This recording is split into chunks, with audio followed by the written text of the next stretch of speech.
Hello दोस्तों, स्वागत है एक बार फिर से आप सभी का हमारे इस चैनल में जिसका नाम है ऑल हिट एग्जाम। और आज के इस वीडियो में हम लोग देखेंगे सी टेट का जो परीक्षा आपका हुआ था 2024 में, उसमें पेपर 2 मेरे पास ये आपका सी टेट 2024 का पेपर है, पेपर सेकंड जूनियर लेवल के लिए। ये पेपर कोड है आपका डी। और इस वीडियो में हम लोग हल करेंगे यहाँ पे जो आपका भाग 3 में दिया गया है, सामाजिक अध्ययन प्रश्न संख्या 31 से लेकर के 90 तक, उन सभी 60 प्रश्नों को हम लोग विस्तृत उसके ऑफिशियल आंसर की के हिसाब से व्याख्यात्मक तरीके से हल करते हुए उन सभी 60 प्रश्नों को देखेंगे कि आखिर में उस प्रश्न का उत्तर क्यों सही हुआ था, उसके कारण सहित। तो दोस्तों ये पेपर है, और पेपर में जैसा कि आप सभी जानते हैं कि पहले चाइल्ड डेवलपमेंट पेडागोजी आपका शुरू होता है, बाल विकास एवं शिक्षा शास्त्र, यहाँ भाग 1 में।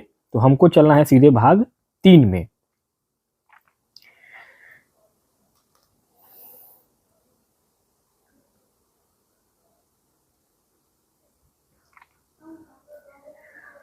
दोस्तों ये पूरा पेपर है, ऑफिशियल पेपर, जो पेपर आपका 2024 में आया था।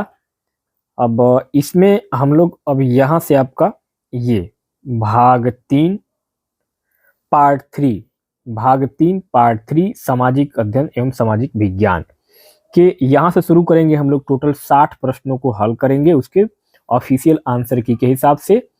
तो चलिए स्टार्ट करते हैं दोस्तों कि which of the following kingdom was established by Kadamba Mayurasharma, कि निम्नलिखित में से कौन सा राज्य कदम्ब मयूर शर्मन ने स्थापित किया था। तो यहाँ राइट आंसर हो जाएगा आपका ऑप्शन नंबर 2 कर्नाटक। क्यों? देखिए, कदम्ब मयूर शर्मन ने कर्नाटक में अपना राज्य स्थापित किया था। और यह प्राचीन भारतीय इतिहास का एक तथ्य है, जहां क्या होता था, जहां कदम्ब राजवंश ने, किसने? कदम्ब राजवंश ने चौथी शताब्दी में, कब? चौथी शताब्दी ईस्वी में इसके लगभग आपका चौथी शताब्दी के आसपास ही माना जाता है। उस समय कर्नाटक में उन्होंने अपना नींव रखा था, कर्नाटक में अपनी नींव रखी थी अपने कदम्ब राजवंश की। तो ऑप्शन 1 आपका 2 यहाँ पे कर्नाटक सही हो जाएगा। नेक्स्ट आगे अगला क्वेश्चन नंबर 32 नंबर पर अगला प्रश्न पूछा गया है कि ग्रहों के बारे में निम्नलिखित में से कौन सा कथन सही है। ग्रहों के बारे में कौन सा कथन आपका सही है। तो यहाँ करेक्ट आंसर क्या हो जाएगा? करेक्ट आंसर आपका ऑप्शन नंबर 2 होगा, केवल ए, अर्थात वे तारों के प्रकाश से प्रकाशित होते हैं। देखिए, वे तारों के प्रकाश से प्रकाशित इसलिए होते हैं क्योंकि, ध्यान देंगे दोस्तों यहां पे, कि वे केवल चट्टानों से बने होते हैं, यह कथन आपका गलत होगा, क्योंकि यह चट्टानों, गैसों और बर्फ के विभिन्न संयोजनों से बने होते हैं। जैसे कि आपका बृहस्पति और शनि मुख्य रूप से क्या है? गैसों से बना है। कथन सी आपका इसलिए गलत होगा क्योंकि सभी ग्रहों के अपने चांद यानी कि उपग्रह नहीं होते हैं। जैसे कि बुध और शुक्र के कोई ज्ञात उपग्रह नहीं है, इसलिए आपका जो है बी और सी आपके ऑप्शन गलत हो जाएंगे। ग्रहों के बारे में केवल आपका सत्य होगा कि वे तारों के प्रकाश से प्रकाशित होते हैं।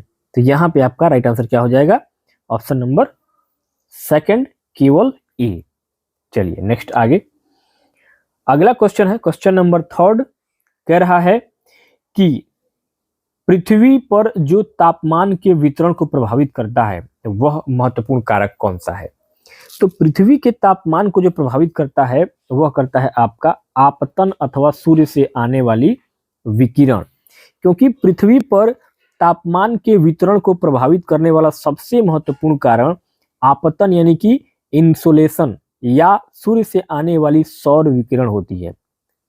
पृथ्वी के विभिन्न हिस्सों पर सूर्य की किरणें अलग अलग कोणों पर अलग अलग अवधि के लिए पड़ती है, जिससे कि तापमान का वितरण प्रभावित होता है। इसलिए आपका ऑप्शन नंबर सेकंड यहाँ पे सही हो जाएगा। नेक्स्ट आगे अगला 34वां प्रश्न है कि गैर ब्राह्मण आंदोलन पर निम्नलिखित कथनों पर विचार करिए और वैध विकल्प चुनिए। पहला है कि यह आंदोलन गैर ब्राह्मण जातियों से आया जिन्होंने शिक्षा तक पहुंच प्राप्त कर ली थी। दूसरा, आंदोलन ने तर्क दिया कि आर्य लोग मूल थे। सी, आंदोलन उन गैर ब्राह्मण जातियों से आया जिनके पास धन एवं प्रभुत्व था। विकल्प में अब कौन सा विकल्प आपका सही होगा? तो यहाँ केवल ए और सी, यानी कि आपका राइट आंसर होगा ऑप्शन नंबर सेकंड, केवल ए और सी, केवल ए और सी। बी गलत होगा। कैसे? ध्यान दीजिएगा। देखिए यहाँ पर दोस्तों, गैर ब्राह्मण आंदोलन के संबंध में, यह आंदोलन गैर ब्राह्मण जातियों से आया जिन्होंने शिक्षा तक पहुंच प्राप्त कर ली, बिल्कुल सही है।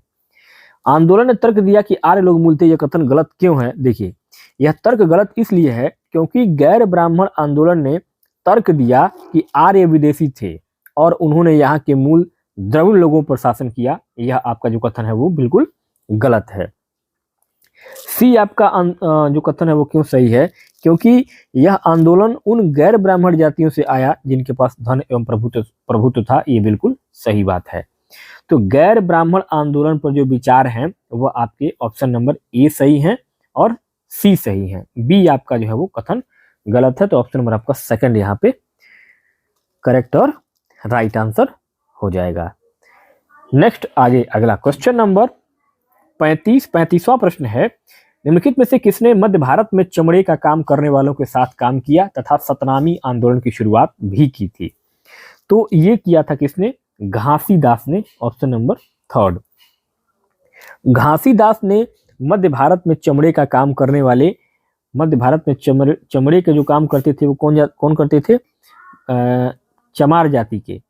तो चमारों के साथ काम किया और सतनामी आंदोलन की शुरुआत की। उन्होंने एक ऐसे समाज का प्रचार किया जहां जातिगत विषमताएं न हो। तो घासीदास ने जो है ये चमड़े का काम शुरू किया था सतनामी आंदोलन की शुरुआत में। नेक्स्ट आगे अगला 36वां प्रश्न है, किस प्रकार की पौने स्थल एवं समुद्री समीर होती हैं?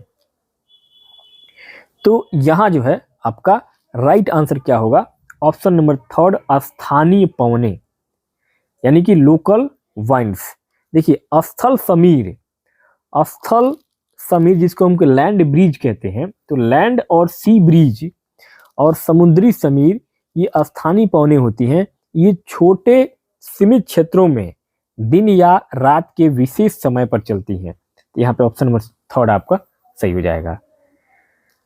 नेक्स्ट आगे अगला 37वां प्रश्न है कि सामाजिक विज्ञान पढ़ाते हुए कक्षा में एक छात्र आपसे पूछता है कि विषुवत रेखा पर हम सभी देशांतरों के बीच की दूरी का मापन कैसे कर सकते हैं? इस मापन हेतु कौन सा उत्तर सही होगा? तो यहाँ आपका सही क्या होगा? सही हो जाएगा आपका ऑप्शन नंबर थर्ड, विषुवत रेखा की लंबाई को 360 डिग्री विभाजित करना। देखिए देशांतर जो होता है लॉन्गिट्यूड, देशांतर लॉन्गिट्यूड रेखाएं ध्रुवों पर मिलती हैं, लेकिन भूमध्य रेखा जो होती है, यानी कि जो भूमध्य रेखा जिसको हम इक्वेटर कहते हैं, इक्वेटर भूमध्य रेखा, तो इक्वेटर भूमध्य रेखा पर उनके बीच की दूरी अधिकतम होती है। चूंकि कुल 360 डिग्री देशांतर रेखाएं हैं जो पृथ्वी को 360 डिग्री में विभाजित करती हैं, इसलिए भूमध्य रेखा पर किन्हीं दो देशांतरों के बीच की दूरी का अनुमान लगाने के लिए विषुवत रेखा की कुल लंबाई को 360 से विभाजित करना बिल्कुल सही होता है। इसलिए आपका ऑप्शन नंबर थर्ड यहाँ पे सही हो जाएगा। अगला 38वां प्रश्न है कि निम्नलिखित में से शैल चक्र का सही क्रम क्या है? शैल चक्र का बिल्कुल सही क्रम जो होगा वह आपका क्या हो जाएगा? ऑप्शन नंबर सेकंड, अवसादी शैल, कायांतरित शैल और मैग्मा। क्योंकि शैल चक्र जो है इसमें आपके अवसादी शैल, कायांतरित शैल और मैग्मा, ये जो शैल हैं इनका सही क्रम है बिल्कुल, क्योंकि इसमें जो है आपका सबसे पहले अवसादी शैल आता है, उसके बाद कायांतरित, उसके बाद मैग्मा आता है। तो ऑप्शन नंबर सेकंड आपका बिल्कुल सही क्रम है इसके लिए। नेक्स्ट आगे 39वां प्रश्न है कि match of the following, choose the appropriate option. निम्नलिखित का सुमेल कीजिए तथा उपयुक्त विकल्प का चयन करिए, ए और बी। तो यहां अगर हम इसका सही मिलान करेंगे तो यहां आपका राइट आंसर क्या हो जाएगा, ऑप्शन नंबर थर्ड, ए का चौथा हो जाएगा। आहत सिक्के जो हैं ये डाई के प्रयोग से चिन्हों की मुहर लगे हुए थे। बी का तीसरा हो जाएगा। उत्तरी काले चमकीले जो पात्र हैं वो मिट्टी के बहुत पतले और सुंदर बर्तन होते थे, एम्फोरा। सी का दूसरा हो जाएगा। एम्फोरा जो है वो लंबा दोहरे हत्थे वाला पात्र होता था और एरेटीन वेयर मुहर लगे चमकदार बर्तन होते थे। तो यहां आपका करेक्ट आंसर ये आपका ऑप्शन नंबर थर्ड हो जाएगा। आगे अगला 40वां प्रश्न पूछा गया है कि कथनों ए तथा आर को ध्यान से पढ़ें तथा निम्नलिखित में से सही विकल्प चुनें। कथन ए कह रहा था कि संसाधनों का सतर्कता पूर्वक उपयोग करना और उन्हें नवीकरण के लिए समय देना संसाधन संरक्षण कहलाता है। कारण आर कह रहा है कि संसाधनों का उपयोग करने की आवश्यकता और भविष्य के लिए उनके संरक्षण में संतुलन बनाए रखना सतत पोषणीय विकास कहलाता है। विकल्प इसमें से कौन से आपके सही होंगे? तो यहां आपका राइट आंसर क्या हो जाएगा, ऑप्शन नंबर थर्ड। दोनों कथन ए और आर सही है, किंतु आर ए की व्याख्या नहीं कर रहा है। कैसे नहीं कर रहा है? देखिए, संसाधन संरक्षण की परिभाषा सही है, संसाधनों का सतर्कता पूर्वक उपयोग करना और उन्हें नवीकरण के लिए समय देना। रीजन आर जो दे रहा है यह सतत पोषणीय विकास यानी कि सस्टेनेबल डेवलपमेंट की परिभाषा सही है। संसाधनों का उपयोग करने की आवश्यकता और भविष्य के लिए उनके संरक्षण में संतुलन बनाए रखना, दोनों कथन सत्य है, लेकिन सतत पोषणीय विकास आर संसाधन संरक्षण ए की परिभाषा नहीं समझाता है। वे दोनों अलग अलग पर संबंधित अवधारणाएं हैं, इसलिए आपका ऑप्शन नंबर थर्ड यहां पे सही हो जाएगा।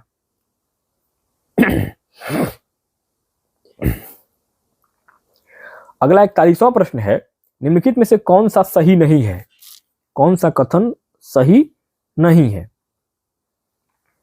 तो यहां आपका ऑप्शन नंबर थर्ड जो है वो आपका सही नहीं होगा।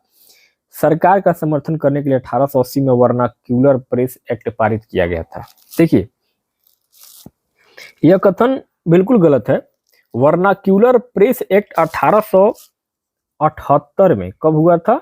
1878 में पारित किया गया था, जिसका उद्देश्य था स्थानीय भाषाओं के समाचार पत्रों को चुप कराना जो ब्रिटिश शासन के खिलाफ आलोचना करते थे, और इसे सरकार का समर्थन करने के लिए नहीं बल्कि सरकार की आलोचना को दबाने के लिए पारित किया गया था। इसलिए आपका ऑप्शन नंबर थर्ड यहां पे गलत हो जाएगा। नेक्स्ट आगे अगला 42वां प्रश्न है। 42वां प्रश्न है कि घास के मैदानों के बारे में दिए गए कथनों पर विचार करिए तथा सही विकल्प का चयन कीजिए। पहला है कि घास के मैदानों के निर्माण में जलवायु एक महत्वपूर्ण भूमिका निभाती है। बी, प्रेयरीज में वार्षिक वर्षा मध्यम स्तर की होती है जबकि वेल्स में सर्दियों के महीने में सूखा पड़ सकता है। सी, वेल्स में वनस्पति आवरण विरल है। डी, वेल्स उत्तरी गोलार्ध में पाया जाता है जबकि प्रेयरीज दक्षिणी गोलार्ध में। तो घास के मैदानों के बारे में जो कथन आपका सही होगा वह हो जाएगा आपका ऑप्शन नंबर सेकंड, केवल ए, बी और सी। ए, बी और सी। डी गलत होगा। कैसे? देखिए, घास के मैदानों के निर्माण में जलवायु एक महत्वपूर्ण भूमिका निभाती है, बिल्कुल सही बात है। प्रेयरीज में वार्षिक वर्षा मध्यम स्तर की होती है जबकि वेल्स में सर्दियों के महीने में सूखा पड़ सकता है, बिल्कुल सही है।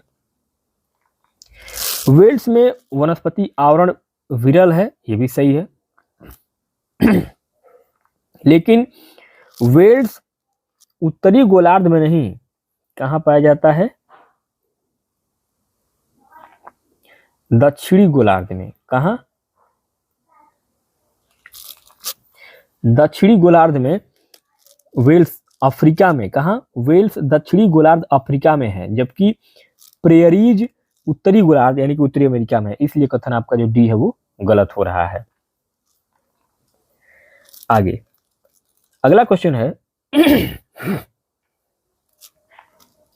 अगला क्वेश्चन है आपका क्वेश्चन नंबर 43, 43वां प्रश्न है कि उत्तर मेरूर अभिलेख के अनुसार सभा का सदस्य कौन हो सकता था? तो यहां आपका राइट आंसर हो जाएगा ऑप्शन नंबर पहला, केवल ए, सी और डी। ए, सी और डी। यहां दोस्तों उत्तर मेरूर, ध्यान देंगे, उत्तर मेरूर अभिलेख के अनुसार सभा के सदस्य बनने की शर्तें थी। ऐसी भूमि का स्वामी जहां से भू राजस्व वसूला जाता था, सही है। सी, उनके पास अपना घर होना चाहिए, बिल्कुल सही। डी, उन्हें वेदों का ज्ञान होना चाहिए, बिल्कुल सही। कथन भी गलत होगा क्योंकि उम्र की सीमा 25 से 70 वर्ष थी, न कि केवल 25 और 70। 25 और 70 की बात नहीं थी, 25 से 70 के बीच में कोई भी हो सकता था। केवल 25 साल का और 70 साल का व्यक्ति नहीं, 25 से 70 के बीच कोई भी व्यक्ति जो था वो उत्तर मेरूर अभिलेख के अनुसार सभा का सदस्य हो सकता था। तो ऑप्शन नंबर आपका यहाँ पे पहला, केवल ए, सी और डी आपका करेक्ट हो जाएगा। अगला है 44 डैश डैश डैश, एक स्थिति का संदर्भ देती है जहां किसी व्यक्ति के पास वे संसाधन और अवसर नहीं होते हैं जो अन्य व्यक्तियों को उपलब्ध हैं। यहां आपका राइट आंसर हो जाएगा असमानता, इनइक्वलिटी।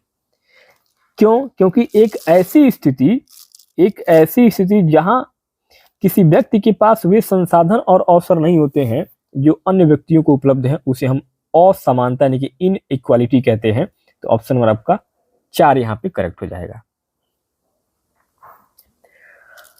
आगे 45वां प्रश्न है कि निम्न में से कौन सा युग्म सही सुमेलित हुआ है? सही सुमेलित जो हुआ है वो है आपका ए तथा बी, ए और बी। निर्वाह कृषि कृषक परिवारों की आवश्यकताओं को पूरा करने के लिए की जाती है, बिल्कुल सही है। गहन निर्वाह कृषि सघन जनसंख्या वाले क्षेत्रों में प्रचलित है, बिल्कुल सही है। परंतु सी, स्थानांतरित कृषि जो है, स्थानांतरित कृषि, इसमें लोग और पशु एक स्थान से दूसरे स्थान पर नहीं जाते हैं, बल्कि किसान जमीन के एक टुकड़े को साफ करके कुछ समय के लिए खेती करते हैं और फिर उपजाऊपन कम होने पर दूसरी जगह चले जाते हैं। यह कथन आपका गलत है। यही आपका यहाँ पे राइट आंसर होगा, कथन ए और बी। अगला क्वेश्चन नंबर 46 कह रहा था कि दिए गए कथनों ए और आर को पढ़ें और उपयुक्त विकल्प चुनें। ए, राजा राम मोहन रॉय ने कलकत्ता में ब्रह्मो सभा के नाम से एक सुधारवादी संगठन बनाया था। आर, वह मानते थे कि समाज में परिवर्तन लाना और अन्यायपूर्ण तौर तरीके से छुटकारा पाना जरूरी है। तो यहां आपका क्या राइट आंसर होगा? ऑप्शन नंबर सेकंड हो जाएगा, बिल्कुल सही बात है। ए और आर दोनों कथन सही है और ए की बिल्कुल आर सही व्याख्या कर रहा है, क्योंकि देखिए राजा राम मोहन रॉय ने कलकत्ता में ब्रह्मो सभा यानी कि बाद में ब्रह्म समाज की स्थापना की थी, सही है। आर जो कह रहा है रीजन कि वह मानते थे कि समाज में परिवर्तन लाना और अन्यायपूर्ण तौर तरीकों से छुटकारा पाना बिल्कुल जरूरी है। तो उनके सुधारवादी विचार आर जो है, उनके सुधारवादी विचार आर ही ब्रह्मो सभा ए की स्थापना का कारण थे, इसलिए आर ए की बिल्कुल सही व्याख्या करता है। ऑप्शन नंबर आपका सेकंड करेक्ट हो जाएगा। अगला क्वेश्चन नंबर 47 है, निम्नलिखित का मिलान तथा उपयुक्त विकल्प चुनिए। तो यहां आपका राइट आंसर क्या हो जाएगा? ऑप्शन नंबर पहला, ए का दूसरा। गृहपति जो है, गृहपति जो होता था वो स्वतंत्र कृषक होता था। श्रेणी जो होते हैं वह आपके शिल्पकार होते थे। अधिमयी, अधिमयी वो जो होते, जो भूमिहीन मजदूर होते थे। और अरिकामेड़ू जो है वो तटीय निवास, तटीय निवास के होते थे। तो ऑप्शन नंबर आपका पहला यहाँ पे सही हो जाएगा। नेक्स्ट आगे अगला क्वेश्चन है कि निम्नलिखित में से किस दिन प्रत्येक वर्ष पर्यावरण दिवस मनाया जाता है? तो ये मनाया जाता है आपका 5 जून को। विश्व पर्यावरण दिवस, वर्ल्ड इन्वायरमेंट डे प्रत्येक वर्ष 5 जून को मनाया जाता है। आगे 49वां प्रश्न है कि साझी संपत्ति संसाधनों के बारे में निम्न में से क्या सही है? साझी संपत्ति के मामले में तो यहां आपका ऑप्शन नंबर 3 सही होगा, केवल बी, केवल बी। देखिए, साझी संपत्ति संसाधन यानी कि कॉमन प्रॉपर्टी रिसोर्सेज वे होते हैं जिन पर समुदायों का स्वामित्व होता है। इनका उपयोग समुदाय के सभी सदस्य करते हैं। तो यहाँ पे आपका इन पर निजी कंपनियों का स्वामित्व नहीं होता है, इन पर सभी समुदायों का स्वामित्व होता है। तो ऑप्शन नंबर बी आपका यहाँ पे करेक्ट हो जाएगा, यानी केवल ए और बी। नेक्स्ट आगे 50वां प्रश्न है कि मानचित्र का सही इस्तेमाल निम्न में से किसके लिए हो सकता है? मानचित्र का सही इस्तेमाल हो सकता है आपका इतिहास में अलग अलग समय में रहने वाले लोगों के स्थानों को चिन्हित करने के लिए। मानचित्र का मुख्य उपयोग हम किसी भी समय अवधि में भौगोलिक स्थानों को चिन्हित और समझने के लिए होता है। ऐतिहासिक मानचित्रों का उपयोग अतीत में लोगों के निवास स्थानों, सीमाओं, व्यापार मार्गों और आदि को दर्शाने के लिए किया जाता है। तो ऑप्शन नंबर का पहला यहाँ पे सही हो जाएगा। अगला 51 नंबर प्रश्न है कि 18वीं शताब्दी के अंत में और 19वीं शताब्दी के प्रारंभ में भारतीय उपनिवेश में विकसित सूती कपड़ा उद्योगों के बारे में निम्नलिखित में से कौन से कथन सत्य हैं? तो यहां आपका राइट आंसर क्या होगा? ऑप्शन नंबर सेकंड, केवल ए, सी और डी। दोस्तों 18वीं से लेकर के 19वीं शताब्दी के औपनिवेशिक भारत में सूती कपड़ा के उद्योगों के बारे में भारतीय कपड़ा उद्योग को यूरोपीय और अमेरिकी बाजारों में ब्रिटिश कपड़ा उद्योगों से प्रतिस्पर्धा करनी पड़ी, बिल्कुल कथन सही है। बी जो कथन है ये आपका गलत होगा। क्यों? क्योंकि देखिए, ब्रिटिश बाजार भारतीय कपड़ों के लिए उपलब्ध नहीं था, क्योंकि ब्रिटिश सरकार ने भारतीय कपड़ों पर भारी शुल्क लगा दिए थे, इसलिए यह आपका कथन गलत होगा। बाकी कपड़े की वस्तुओं को इंग्लैंड तक निर्यात करना लगातार कठिन होता गया, बिल्कुल सही है। और अंग्रेजी और यूरोपीय कंपनियों के द्वारा भारतीय कपड़ा खरीदना बंद करने के कारण बंगाल के बुनकरों का सबसे अधिक नुकसान हुआ था। तो ये भी कथन आपका सही है। तो यहां आपका सेकंड राइट आंसर हो जाएगा, केवल ए, सी और डी। अगला आपका 52 नंबर पे प्रश्न है कि निम्नलिखित कथनों ए और आर पर विचार करिए। कथन ए है कि प्रेरीज को दुनिया का अन्न भंडार के रूप में भी जाना जाता है। आर, खेती के वैज्ञानिक तरीकों और ट्रैक्टर व कंबाइन मशीनों के उपयोग ने दक्षिण अफ्रीका को अधिशेष खाद्य उत्पादक देश बना दिया है। तो यहां आपका राइट आंसर हो जाएगा ए सही है किंतु आर गलत है। ए सही है किंतु आर गलत है। कैसे? देखिए, प्रेरीज घास के मैदानों को दुनिया का अन्न भंडार के रूप में जाना जाता है क्योंकि यहाँ बड़े पैमाने पर गेहूं का उत्पादन होता है। लेकिन इसके कारण जो गलत है वो किस लिए है, क्योंकि खेती के वैज्ञानिक तरीकों और मशीनों का उपयोग प्रेरीज में होता है जो कि उत्तरी अमेरिका में है, न कि दक्षिण अफ्रीका में जहां वेल्स घास के मैदान है। तो यहाँ पे आपका ये कथन जो है आर ये गलत हो जाएगा। 53 नंबर पर अगला प्रश्न है कि विविधता कुछ नया और अलग लेकर आती है। विविधता जो होती है वो कुछ नया और अलग लेकर आती है संस्कृतियों के परस्पर मिश्रण के कारण। विविधता तब आती है जब विभिन्न संस्कृतियां एक दूसरे के संपर्क में आती हैं और परस्पर मिश्रित होती हैं। इससे समाज में नए विचार, प्रथाएं और पहचान बनती है।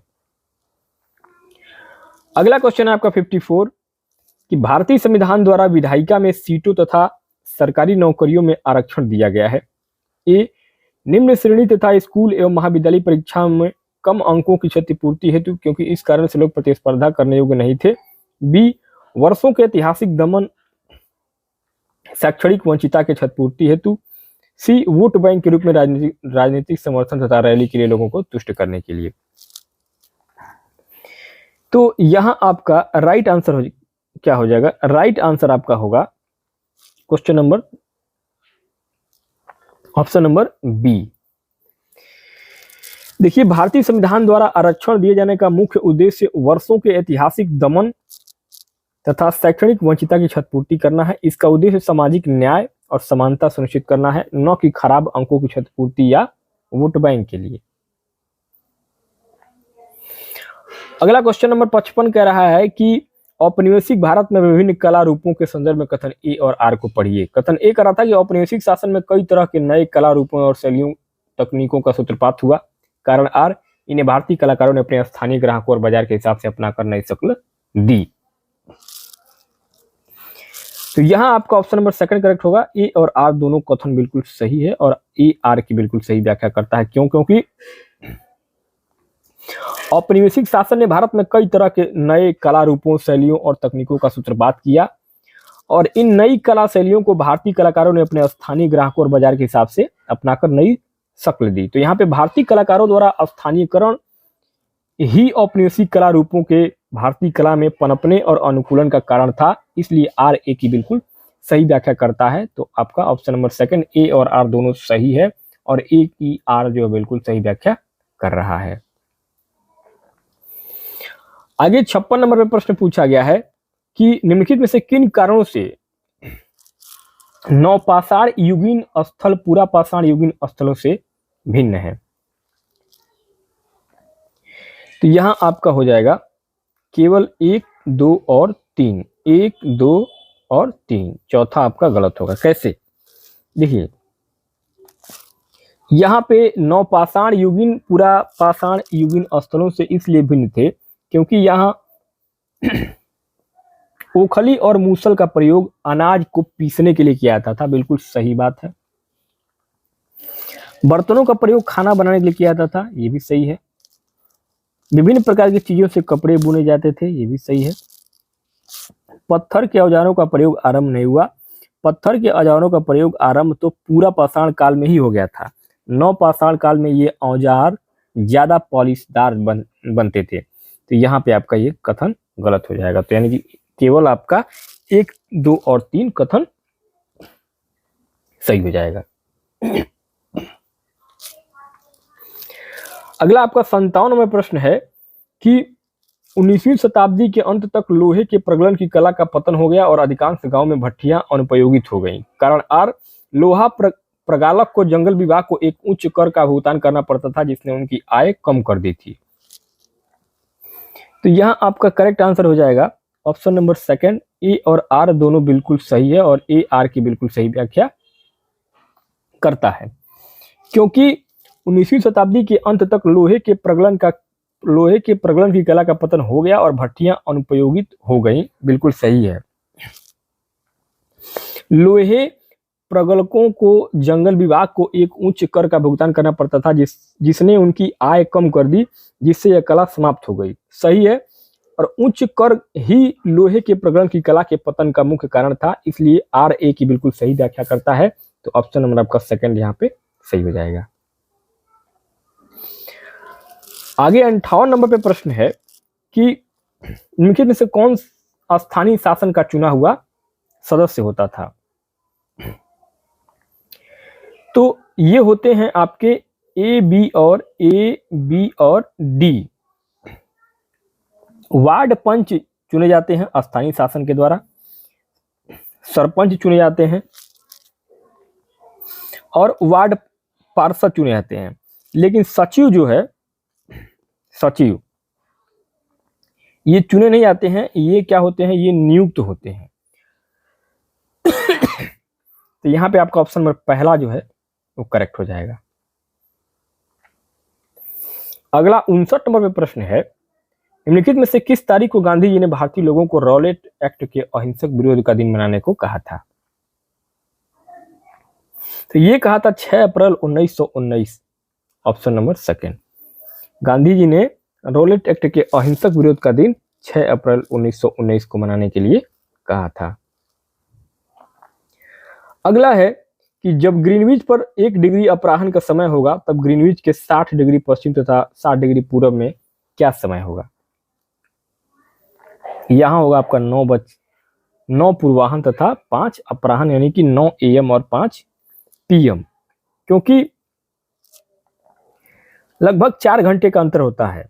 ग्रीनविच पर आपका 0 डिग्री पर कितना होता है, 1 बजे अगर बज रहा है तो आपका -60 डिग्री ये होगा, और 60 डिग्री में जब आप भाग देंगे 15 डिग्री से तो आपका ये 4 घंटा आएगा, यानी कि 4 घंटा पीछे होगा। अगला आपका 61 नंबर प्रश्न है कि ए और बी पर विचार करना है। ए कह रहा है कि योगात्मक आकलन शिक्षण अधिगम प्रक्रिया के शुरू से अंत तक विद्यार्थी की प्रगति का निरीक्षण करता है। बी रचनात्मक आकलन पाठ्यक्रम के अंत में होता है। यहां आपका राइट आंसर क्या होगा? ऑप्शन नंबर थर्ड, ए और बी दोनों कथन जो है वो आपके गलत होंगे। कैसे? देखिए, योगात्मक आकलन शिक्षण अधिगम प्रक्रिया के अंत में होता है, शुरू से अंत तक प्रगति का निरीक्षण रचनात्मक आकलन करता है। यह बात आपका बिल्कुल गलत है। रचनात्मक आकलन शिक्षण अधिगम प्रक्रिया के दौरान होता है, पाठ्यक्रम के अंत में योगात्मक आकलन होता है। यह कथन आपका गलत है। तो ऑप्शन नंबर का यहाँ पे 3 सही होगा, ए और बी दोनों कथन आपके गलत है। अगला क्वेश्चन है आपका क्वेश्चन नंबर 62 कि निम्नलिखित में से कौन से प्रश्न आलोचनात्मक चिंतन को बढ़ावा देते हैं? आलोचनात्मक चिंतन को कौन बढ़ावा देते हैं? तो यहां आपका ऑप्शन नंबर सेकंड सही होगा, केवल ए और बी। ए और बी। देखिए, आलोचनात्मक चिंतन क्रिटिकल थिंकिंग को बढ़ावा देने वाले प्रश्न वे होते हैं जिनमें तर्क विश्लेषण और जांच पड़ताल की आवश्यकता होती है, न कि केवल याद किए गए तथ्य को बताने की। तो यहाँ पे ए, वे विभिन्न तरीके क्या हैं जिनके द्वारा सरकार सभी को स्वास्थ्य सेवाएं प्रदान करने हेतु कदम उठा सकती है, चर्चा कीजिए। तो ये आपका जो है ये जांच और समालोचना के बारे में बताएगा, तो ये बिल्कुल सही बात है। बाकी बी, अमेजन की तुलना में गंगा नदी में प्रदूषण मानव जीवन को व्यापक रूप से प्रभावित करेगा, कथन की जांच करिए, विश्लेषण करिए, ये भी सही होगा। लेकिन सी, यहाँ पे कथन सी जो है, ब्राजील एवं भारत की भू आकृति के बीच भेद कीजिए, गलत होगा। इसमें कुछ भी दिमाग लगाना नहीं है। हिमालय की महत्वपूर्ण विशेषताओं को वर्णन कीजिए, ये भी नहीं होगा। मुगल प्रशासन में जमींदार भूमिका क्या थी, इससे भी कोई मतलब नहीं है। तो यहाँ पे आलोचनात्मक चिंतन को बढ़ावा देना है, तो आपका ऑप्शन नंबर सेकंड, ए और बी करेक्ट हो जाएगा। नेक्स्ट आगे 63 नंबर पर अगला प्रश्न है कि खेतिहर मजदूरों को दी जाने वाली कम मजदूरी के कारण का चुनाव करिए। तो खेतिहर मजदूरी, यहाँ पे आपका ऑप्शन नंबर थर्ड सही होगा, वे एक नियमित काम के लिए भूमि मालिकों पर निर्भर होते थे। खेतिहर मजदूरों को कम मजदूरी मिलने का एक मुख्य कारण यह है कि उनकी संख्या अधिक होती है और उन्हें काम के लिए भूमि मालिकों पर निर्भर रहना पड़ता है, जिससे वे कम मजदूरी पर भी काम करने को तैयार हो जाते हैं। तो इसलिए आपका ऑप्शन नंबर थर्ड करेक्ट हो जाएगा। 64 नंबर पर अगला प्रश्न है कि छात्रों के लिए सामाजिक विज्ञान पाठ्यक्रम की गतिविधियों को और अधिक आकर्षक बनाया जा सकता है, कैसे? तो ये होगा आपका प्रौद्योगिकी और मल्टीमीडिया संसाधनों को शामिल करने से। सामाजिक विज्ञान की गतिविधियों को छात्रों के लिए अधिक आकर्षक बनाने के लिए प्रौद्योगिकी और मल्टीमीडिया संसाधन जैसे कि आपके वीडियो, इंटरैक्टिव मैप्स को शामिल करना सबसे प्रभावी रणनीति होगा और यह अमूर्त अवधारणाओं को समझने में मदद करता है। तो ऑप्शन नंबर सेकंड आपका सही हो जाएगा। अगला क्वेश्चन है 65 कि निम्न का मिलान करिए और सही विकल्प का चुनाव करिए।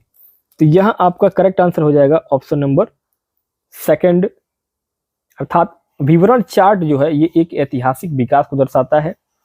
बी का चौथा संबंध चार्ट कार्य कारण संबंधों को दर्शाता है। फ्लो चार्ट जो होता है ये आपका एक प्रक्रिया के चरण है और सारणीकरण चार्ट ये तालिका के रूप में डेटा को दर्शाता है। तो ऑप्शन नंबर सेकंड आपका करेक्ट हो जाएगा। अगला क्वेश्चन है 66 कि न्यायपालिका की स्वतंत्रता दर्शाती है। न्यायपालिका की स्वतंत्रता क्या दर्शाती है? तो ऑप्शन नंबर सेकंड आपका करेक्ट होगा। विधायिका और कार्यपालिका न्यायपालिका के काम हस्तक्षेप नहीं कर सकती है, क्योंकि न्यायपालिका की स्वतंत्रता का अर्थ है कि वह सरकार के अन्य अंगों जैसे कि विधायिका और कार्यपालिका के प्रभाव के बिना निष्पक्ष रूप से कार्य कर सकती है। यह न्यायपालिका की स्वतंत्रता को दर्शाती है। अगला क्वेश्चन है आपका 67 कि सामाजिक विज्ञान की प्रकृति के संबंध में निम्न में से कौन सा कथन आपका सही होगा? तो यहां आपका करेक्ट हो जाएगा ऑप्शन नंबर सेकंड, केवल ए और सी। देखिए, सामाजिक विज्ञान की प्रकृति के बारे में सामाजिक विज्ञान एक गत्यात्मक विषय है जो वाद विवाद और परिचर्चा को उत्पन्न करता है। बिल्कुल कथन सही होगा। और सामाजिक विज्ञान मुख्य रूप से अंतर विषयी है जिसका केंद्र बिंदु खोज और प्रयोग है। बिल्कुल सही है। बी कथन क्यों गलत होगा? क्योंकि सामाजिक विज्ञान में व्यक्तिगत मानवीय संबंधों और व्यक्तिगत कार्यों के लेखे जोखे दोनों पर विचार किया जाता है, ऐसा नहीं है। और सामाजिक विज्ञान का क्षेत्र बहुत व्यापक है, न कि संकुचित। यह आपका गलत होगा। ऑप्शन नंबर सेकंड आपका यहाँ पे सही हो जाएगा। नेक्स्ट आगे 68 कह रहा है कि शिक्षक द्वारा सामाजिक विज्ञान के प्रश्न पत्र में 60% भार खुली राय वाले प्रश्नों को दिया जाता है। इस नीति के माध्यम से शिक्षक छात्रों को किस कौशल को जांचना चाहता है? तो यहां आपके करेक्ट आंसर हो जाएंगे ऑप्शन नंबर थर्ड, केवल सी और डी। सी और डी, क्योंकि खुली राय वाले यानी कि ओपन एंडेड क्वेश्चन का उद्देश्य केवल तथ्यों को याद कराना नहीं होता है, बल्कि छात्रों की तार्किक चिंतन एवं सृजनात्मक कौशल, उनके अनुप्रयोगात्मक एवं प्रस्तुति कौशल को मापना होता है। तो ऑप्शन नंबर सी आपका सही हो जाएगा। नेक्स्ट आगे 69 कह रहा है कि निम्नलिखित में से किस पक्ष पर शिक्षा का अधिकार अधिनियम 2009 में मूल्यांकन कार्य विधियों के भाग के रूप में विचार किया गया? ऑप्शन नंबर फर्स्ट आपका करेक्ट होगा, केवल ए और सी। ए और सी, क्योंकि शिक्षा का अधिकार अधिनियम 2009 आरटीई एक्ट 2009 में मूल्यांकन कार्य विधियों के भाग के रूप में जो विचार किया गया, उसमें भारतीय संविधान में प्रतिस्थापित मूल्यों का अनुमोदन करना सही है। विद्यार्थियों की शारीरिक क्षमताओं का पूर्ण सीमा तक विकास करना, यह भी सही है। बी जो कथन है कि बी कथन में आरटीई सतत और व्यापक मूल्यांकन पर जोर देता है, न कि केवल योगात्मक आकलन पर। तो यहाँ पे योगात्मक आकलन आपका गलत होगा। और परीक्षाएं कहाँ आयोजित हों यह मूल्यांकन प्रक्रिया का हिस्सा नहीं है, तो ये भी आपका कथन गलत हो जाएगा। तो ऑप्शन नंबर आपका पहला सही हो जाएगा। नेक्स्ट आगे 70 नंबर पे अगला प्रश्न है कि कथन ए और बी को पढ़ना है। कथन ए कह रहा था कि लोकतांत्रिक समाज के सिद्धांतों की समकालीन चुनौतियां हैं, जैसे कि व्यक्तिगत अधिकार और सामाजिक उत्तरदायित्वों के बीच का विवाद। कथन बी है कि सामाजिक विज्ञान कक्षा के भीतर लोकतंत्र की समस्याओं के अध्ययन में विद्यार्थियों को संलग्न रखने के लिए विवाद समाधान उपागम का प्रयोग किया जा सकता है। तो यहाँ आपका सही जवाब होगा ऑप्शन नंबर सेकंड। ए और बी दोनों कथन जो है बिल्कुल सही होंगे। क्यों? क्योंकि लोकतांत्रिक समाज के सिद्धांतों के सामने व्यक्तिगत अधिकार और सामाजिक उत्तरदायित्वों के बीच विवाद जैसी चुनौतियां समकालीन हैं, सही होगा। बी सामाजिक विज्ञान की कक्षा में लोकतंत्र की समस्याओं के अध्ययन में छात्रों को संलग्न रखने के लिए विवाद समाधान उपागम का प्रयोग किया जा सकता है। तो आपका ये भी कथन दोनों सही है। तो ऑप्शन नंबर आपका सेकंड, ए और बी दोनों सही होगा। अगला 71 नंबर पर प्रश्न है कि भारतीय संविधान निर्धारित करता है। भारतीय संविधान क्या निर्धारित करता है? तो ये निर्धारित करता है बुनियादी कानून या नियम जिनका पालन सभी को करना होता है। तो ऑप्शन में आपका थर्ड यहाँ पे सही हो जाएगा। अगला 72 क्या कह रहा है कि भारत में पंचायती राज संस्थानों की स्थापना करने का उद्देश्य डैश डैश डैश उपार्जित करना था। तो ये उपार्जित करना था आपका ऑप्शन नंबर पहला, ए और सी। भारत में पंचायती राज संस्थानों की स्थापना का उद्देश्य सहभागिता द्वारा शासन और लोकतांत्रिक विकेंद्रीकरण को हासिल करना था। इसका उद्देश्य सांस्कृतिक एकरूपता या धार्मिक विविधता नहीं होता था। तो ऑप्शन नंबर का यहाँ पे पहला, ए और सी करेक्ट हो जाएगा। अगला 73 कह रहा है कि निम्नलिखित में से कौन से विषय मिडिल स्कूल विद्यार्थियों के लिए अति उपयुक्त है? मिडिल स्कूल के विद्यार्थियों के लिए जो उपयुक्त होगा वह आपका हो जाएगा ए और सी। ऑप्शन नंबर आपका सॉरी, ए, सी और डी। ए, सी और हाँ, ए, सी और डी ऑप्शन नंबर पहला। कैसे? मिडिल स्कूल विद्यार्थियों के लिए उपयुक्त विषय वे हैं जो उनकी समझ और अनुभवों से संबंधित हों, जैसे कि इतिहास में महात्मा गांधी का योगदान सही है। भारत का आर्थिक विकास, यह विषय आमतौर पर उच्च लेवल के लिए अधिक उपयुक्त होगा क्योंकि इसमें जटिल अर्थशास्त्र के सिद्धांत शामिल होते हैं, तो ये आपका कम उपयुक्त होगा। बाकी वर्तमान परिदृश्य में महिलाओं की स्थिति सही है। जनसंख्या वृद्धि के कारण ये भी सही है। पहला विकल्प आपका करेक्ट हो जाएगा, ए, सी और डी। आगे 74 कह रहा था कि एक सामाजिक विज्ञान शिक्षक विद्यार्थियों में किस प्रकार सामाजिक मूल्यों को विकसित कर सकता है? तो यहां आपका करेक्ट हो जाएगा ऑप्शन नंबर 4, केवल 1, 2 और 4। 1, 2 और 4। कैसे? सामाजिक मूल्यों को विकसित करने की रणनीतियां जो है उसमें अनुशासन के भाव का विकास करना सही होगा। स्कूल कक्षा में उपयुक्त रूप से व्यवहार करके, ये भी सही है। विद्यार्थियों को व्यावसायिक फिल्म देखने के लिए कहना, यह सीधा जो है शैक्षिक मूल्य पर नहीं है और व्यावसायिक मूल्यों को बढ़ावा दे सकता है, इसलिए कथन आपका ये गलत होगा। कक्षा स्कूल परिवेश में उपयुक्त लोकतांत्रिक मूल्यों का पालन करके, ये भी कथन आपका सही होगा। तो केवल 4, केवल 1, 2 और 4 विकल्प आपके करेक्ट हो जाएंगे। अगला है क्वेश्चन नंबर 75, 75 नंबर पे कि निम्नलिखित में से कौन सी शिक्षण विधियां सामाजिक विज्ञान में आ रही चुनौतियों से पार पाने या निपटने हेतु उपयुक्त होंगे? तो यहां क्वेश्चन नंबर 75 में आपका ए, सी और डी ऑप्शन नंबर 4, क्योंकि सामाजिक विज्ञान शिक्षण की चुनौतियां अमूर्तता और जटिलता से संबंधित होती हैं और उन्हें दूर करने के लिए शिक्षण विधियां सरल, ज्ञात और विश्लेषणात्मक होनी चाहिए, जैसे कि विशिष्ट से सामान्य की ओर, यानी कि उदाहरणों से नियमों की ओर जाना। बाकी ज्ञात से अज्ञात तक, यानी कि पूर्व ज्ञान से जोड़ना बिल्कुल सही है। भागों को समझना और उन्हें एक साथ जोड़ना। यहाँ पे आपका जटिल से सामान्य जो है वो कथन गलत होगा, क्योंकि हम जटिल से सरल की ओर जाना जो है वो आपके प्रभावी नहीं होते हैं, ये गलत हो जाएगा। तो यहाँ पे आपका ऑप्शन नंबर 4, ए, सी और डी जो है आपके कथन सही हो जाएंगे।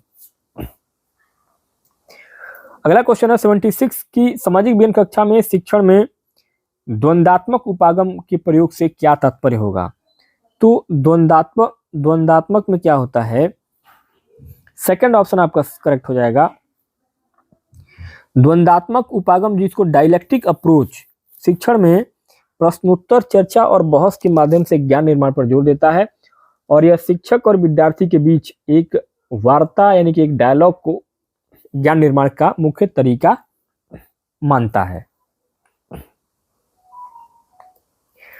अगला 77 कह रहा था कि कक्षा में शिक्षक द्वारा पूछे गए निम्न में से कौन से प्रश्न अन्वेषणात्मक और आलोचनात्मक प्रश्न की श्रेणी में आते हैं।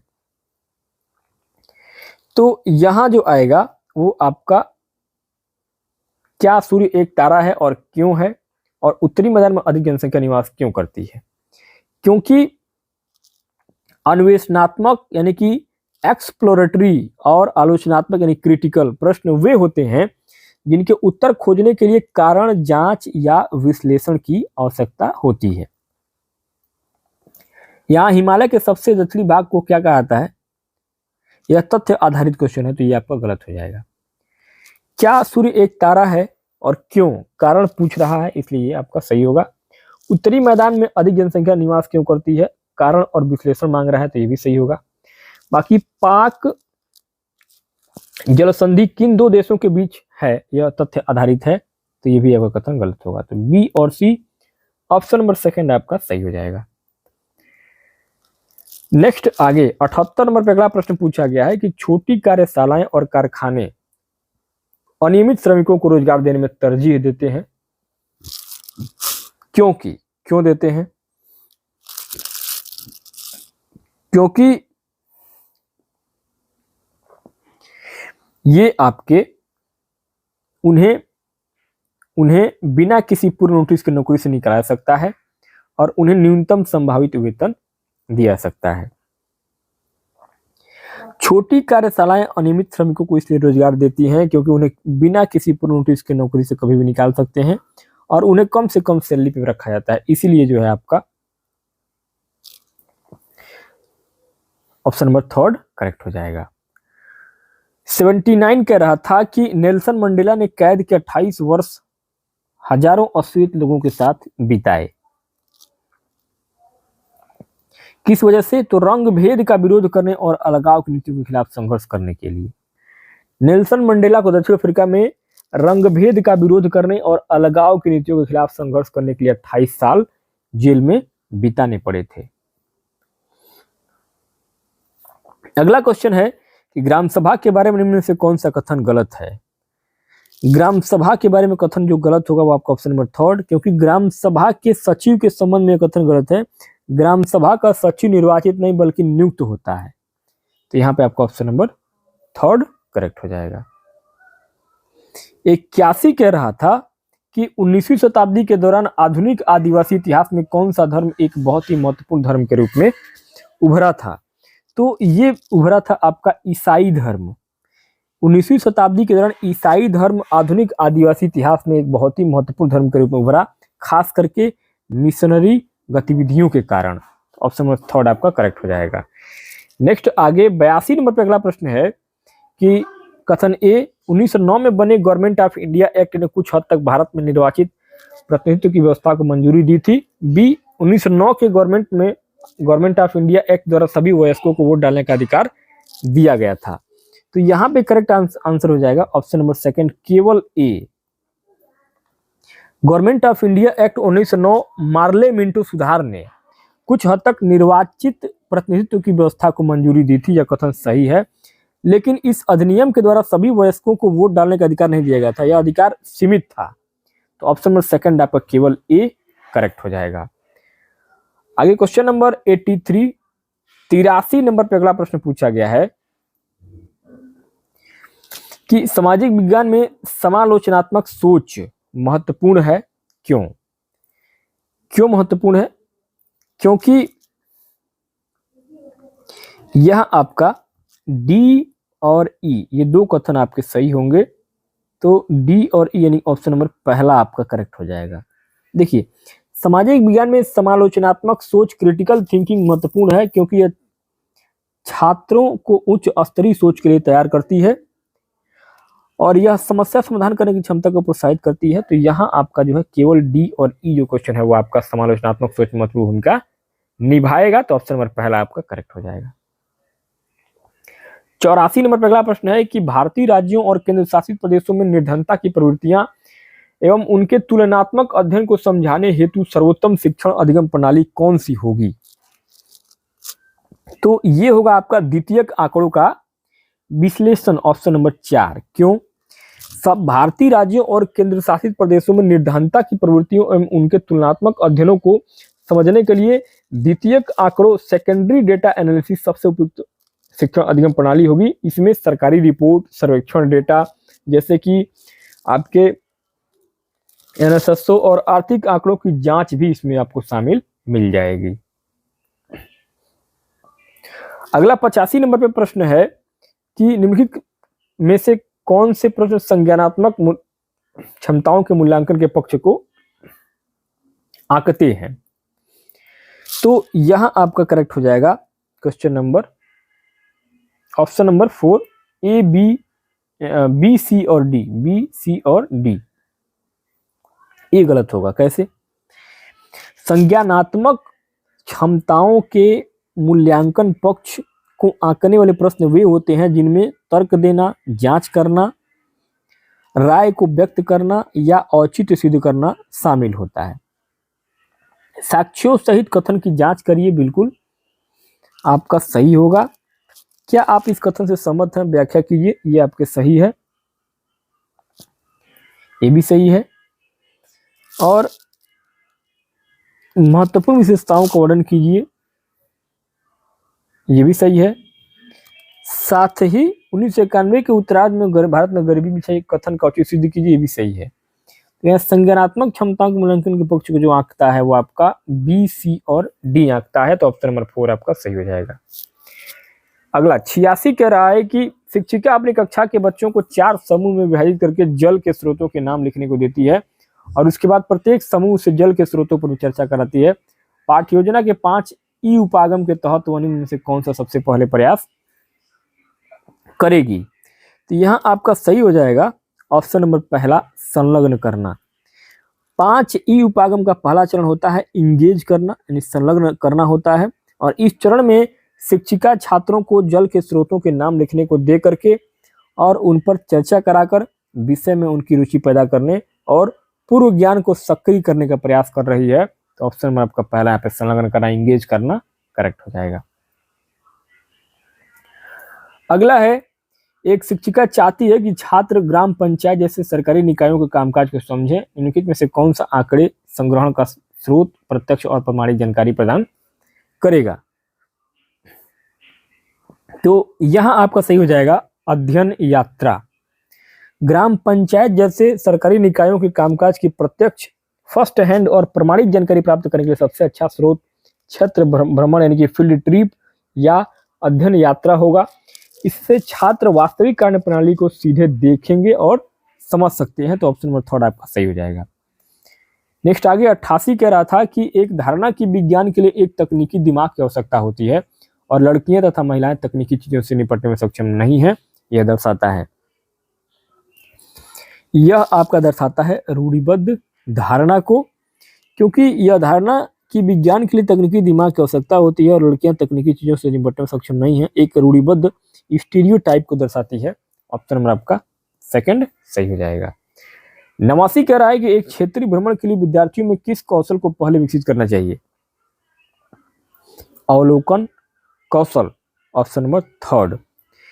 एक क्षेत्रीय भ्रमण फील्ड ट्रिप का प्राथमिक उद्देश्य छात्रों को वास्तविक दुनिया के अनुभवों से जोड़ना होता है। इसके लिए सबसे पहला और महत्वपूर्ण कौशल जो है वह आपको विकसित करना चाहिए, वह है आपका अवलोकन कौशल यानी कि ऑब्जर्वेशन स्किल्स, ताकि वे अपने आसपास की चीजों को ध्यान से देख सकें। ऑप्शन नंबर 3 आपका सही हो जाएगा। आगे 90 नंबर पर आखिरी प्रश्न होगा आपका कि रोहित ने पाया कि उसकी कक्षा के कुछ बच्चे मानचित्र पर अक्षांश व देशांतर रेखाओं की स्थिति को स्पष्ट नहीं कर पाते हैं। बच्चों को इसमें सक्षम बनाने में मदद करने के लिए रोहित को क्या करना चाहिए। तो यहां आपका क्रियात्मक अनुसंधान, ऑप्शन नंबर 4। जब कोई शिक्षक अपनी कक्षा की विशिष्ट समस्या जैसे कि अक्षांश देशांतर की स्थिति को स्पष्ट न कर पाना को हल करने के लिए अनुसंधान करता है तो उसे क्रियात्मक अनुसंधान यानी कि एक्शन रिसर्च कहते हैं, और ये कक्षा की समस्या के तत्काल समाधान पर केंद्रित होता है। इसलिए आपका ऑप्शन नंबर 4 क्रियात्मक अनुसंधान एक्शन रिसर्च करेक्ट हो जाएगा। तो मेरे मित्रों, इस प्रकार से इस वीडियो में हम लोगों ने सीटेट 2024 में एसएसटी सोशल साइंस सामाजिक अध्ययन के जो सभी 60 क्वेश्चन पूछे गए थे उन सभी 60 क्वेश्चन के हम लोगों ने जो आंसर देखे हैं वो आपके ऑफिशियल जो आंसर की बताई गई है सीटेट की, उस आंसर की का हम लोगों ने उसी आंसर की के हिसाब से पूरा एक्सप्लेनेशन के साथ देखा है। तो ये आपका 2024 का पेपर है, जूनियर लेवल का पेपर 2 का कक्षा 6 से लेकर कक्षा 8 तक के लिए। तो दोस्तों ये वीडियो कैसा लगा एसएसटी सोशल साइंस सामाजिक अध्ययन का? बाकी हमारे इस ऑल हिट एग्जाम चैनल पे आपको 2011 से लेकर के 2011 से 2025 तक के सभी सीटेट के पेपर 2 और पेपर 1 दोनों के सभी प्रीवियस ईयर के पेपर सॉल्व करके ऑलरेडी हमने अपलोड किया है। एक बार जरूर आप जाके चैनल के प्लेलिस्ट में चेकअप करिए। मिलते हैं नेक्स्ट वीडियो में नए टॉपिक के साथ, तब तक के लिए बहुत बहुत धन्यवाद।